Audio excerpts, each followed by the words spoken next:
This is the perfect time in this conversation for us to have this discussion.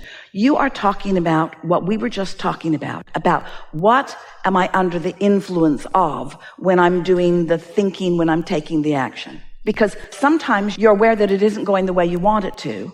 And so then you start trying to figure out what to do to improve it. And you never get good answers then. And sometimes you're in the receiving mode. You're just feeling satisfied and you're moving from the feeling of inspiration. But here's what's tricky for you, and it doesn't need to be. We're going to clear it up right now. You all really want to practice what the receiving mode from this receiving mode feels like and what the receiving mode from something else feels like. You want to practice what influence you're under. When you feel an emotion, whether it feels good or bad to you, just ask yourself, is this a satisfying feeling or not? And once you figure that out, and that's so easy to do, then if it's a satisfying feeling, then say, I'm in the receiving mode. I think I will proceed. And if it isn't a satisfying feeling, then I'm under the influence of my own doubts, my own fears, my own worries, somebody else's paranoia, somebody else who thinks they know better than me, blah, blah, blah, blah, blah. And the reason that this matters, this is the analogy that we've offered for years and we like it so much. Esther remembers being in San Francisco for the first time and seeing those hills that people were actually driving on. She couldn't get it out of her mind. She couldn't believe that she was going to drive up that hill, and she couldn't believe she was going to drive down that hill. It was unlike anything she ever thought anybody should be driving on. And so we said, imagine being stopped at the top of the hill. You can see the bay way down there, way down there. So take your car out of gear, take the parking brake off, put it in neutral, in other words, get behind it and just bump it and see what happens. Just for fun. See what knocking your car forward a few feet will accomplish. Well, it's pretty clear what would happen, but maybe you come to your senses and you think, whoa, whoa, whoa, whoa, whoa. So before it really gets rolling, you just stand out in front of it and you let it bump you. But it stops because there was so little momentum, it took very little to stop it. But you wouldn't want to be down there at the bottom at the bay trying to stop that car right before it went in, because it would take you in with it. So momentum is an obvious conversation, but most people don't think about momentum of thoughts. Thoughts, everything. Law of attraction causes momentum in everything. Because if you hold a thought for as little, we used to say 17 seconds. Now we're saying closer to 16 seconds. It's somewhere in there. If you hold a thought for as little as 16, 17 seconds, 16, 17 seconds, some 16, 16 seconds, if you're holding the thought for that long, another thought like it will join it. And if you now hold that thought, another thought like it will join it, until once you get over a little over a minute of that kind of momentum, now there's enough momentum in law of attraction to affect something that you will notice with your physical senses. It doesn't take much. Now, most people think that that's too short of a time. For a while, when we first started talking about that, people were carrying timers around, and we encouraged them to cut that out. They're trying to hold a thought without contradicting it for a little while. The reason that seems like an inordinately short period of time to most people is because most people do not hold a thought without contradiction for even 16 seconds.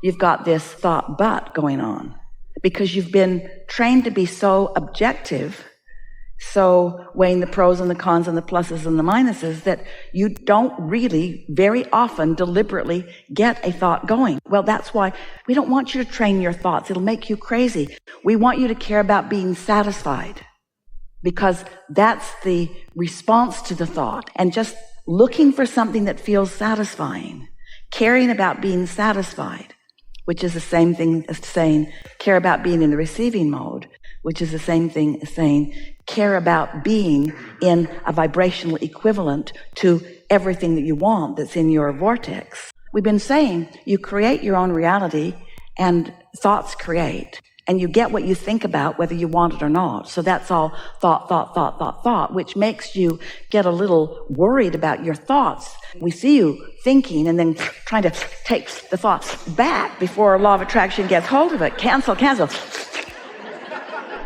Well, we prefer that you understand that it's more like thinking and feeling, thinking and noticing. It's like any artist whether they're painting or sculpting or even creating something musically, they are doing the thought thing, but then they are taking the feedback, and from the feedback, they are responding with them. Smoother thoughts, more responsive thoughts, yes? So this applies here, doesn't it? Before you go further, we just want to insert an analogy, an example of something that everyone can relate to rather easily. Picture yourself tuning some electronic device. And while there is thought about it, maybe you're even looking at a gauge, and maybe you even know what frequency you're reaching for. So that's the thought. You're trying to find a specific frequency. But isn't the feedback to what you are finding even more important than the deliberate intention of finding it? Do you follow what we're getting at? One who's connected to all of that is more powerful than millions who are not. There is so much leverage in your own absence of contradicted energy. And yet almost no one is working at that at all. They just sort of bumble through life and take life as it comes. And when something happens that is not satisfying, would you believe they keep talking about it? They keep talking about it. Keep it going. Do you know something could have happened to you 20 years ago? Remember that thing? And it would not be affecting your now vibration at all. It wouldn't even be in the mix if you weren't talking about it 19 years ago and 18 years ago and 17 years ago and 16 years ago and yesterday. And a lot of reason you talk about it is because you're trying to justify something maybe, or maybe you're trying to entertain. But the point that we're making is you keep things that weren't satisfying when they happened active in your vibration, and they continue to not be satisfying, and they continue to pile up on you and be the reason that these new fresh things that you just found don't just flow instantly and easily into your experience. Life is supposed to be fun and fast. When you try to push anything away, there's no exclusion, so you just make it more. So anytime you try to push something away, you just introduce it in a stronger way into the equation, which causes more resistance. We're explaining to you what you're doing that doesn't let it go. You can't look forward and behind you at the same time. What we just told you to do doesn't feel possible because law of attraction keeps bringing it to you. So you have to find a way of focusing in a way that law of attraction doesn't bring it to you, which means you've got to deactivate it. Well, when you decide to deactivate something, guess what you do? You activate it. Yes. So how do you deactivate something? By activating something else. Or reboot. Shut it all down. We are recommending a lobotomy. We are recommending a practiced meditation where you quiet your mind. It might take you a week to get so your mind is really quiet. But when you focus on some sound in a room, can you hear something in this room? Fan? Or dripping faucet? Just focus on something that doesn't take much thought, but that does require focus.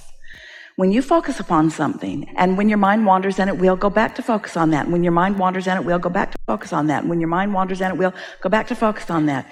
Usually within about 15 or 20 minutes, you can find a minute or two of a quieted mind. And when you quiet your mind, you stop all thought. You stop all thought. Now hear this. We have not said this clearly before. Remember those two parts of you that we were talking about? The inner being you and the you here in this physical body? You quiet the you's mind down. The inner being's mind is the only mind that is active. The inner being's mind is focused unequivocally, inextricably, only completely, specifically upon everything that you have become. So when you quiet this for a brief moment in time, you are that. In other words, you just move right there.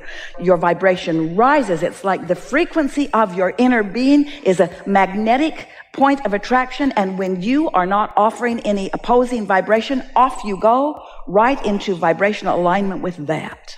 And then you're in sync with the new intention. And that old thing that happened that was active before is not active now. Now, will that one time cause all propensity to think about it to not exist? No, because there's still some momentum. Something's going to happen. You'll hear a song. Somebody will say a word. There are all kinds of triggers in your environment that could potentially take you back there.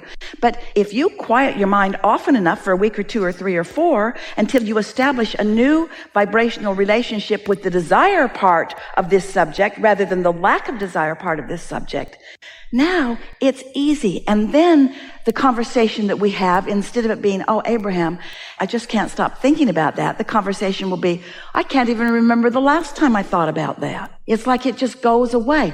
It literally changes your frequency and therefore your perspective and therefore your past, really. It changes your relationship with your past. You're now, there are 15 analogies flooding into Esther's mind simultaneously. Your now moment in time overwrites everything that you've lived before. Now, that feels confusing to you because you think you have memory. You don't have memory. What memory is transmitting and receiving mechanism. In other words, you don't have a storage cabinet, the story and all this stuff. You are transmitting and receiving vibrations and translating them into what you are calling your memory or your knowledge. Sit with that just for a moment. It's really chewy. So, in every moment, everything's being written over.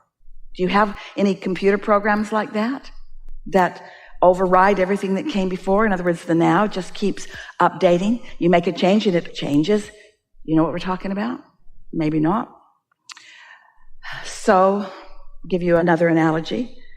So, in your now, in alignment with Source, your vortex, which contains all that you've evolved to, becomes dominant and everything is overridden.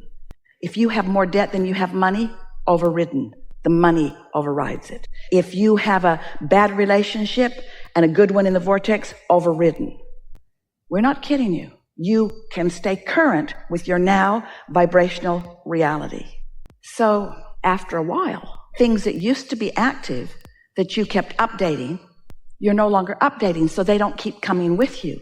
And in their place is the new perspective, more important, the new point of attraction. The way we've said it to you that might be easier to hear, although we really liked what we just said to you. Everything is always changing, but for most, it's just changing to the same thing over and over and over again. Because you keep having the same thoughts about the same sorts of things, and so you just keep becoming new in the old way. And then it feels to you like things aren't getting better. Well, things are changing, but they're changing to what's active in your vibration.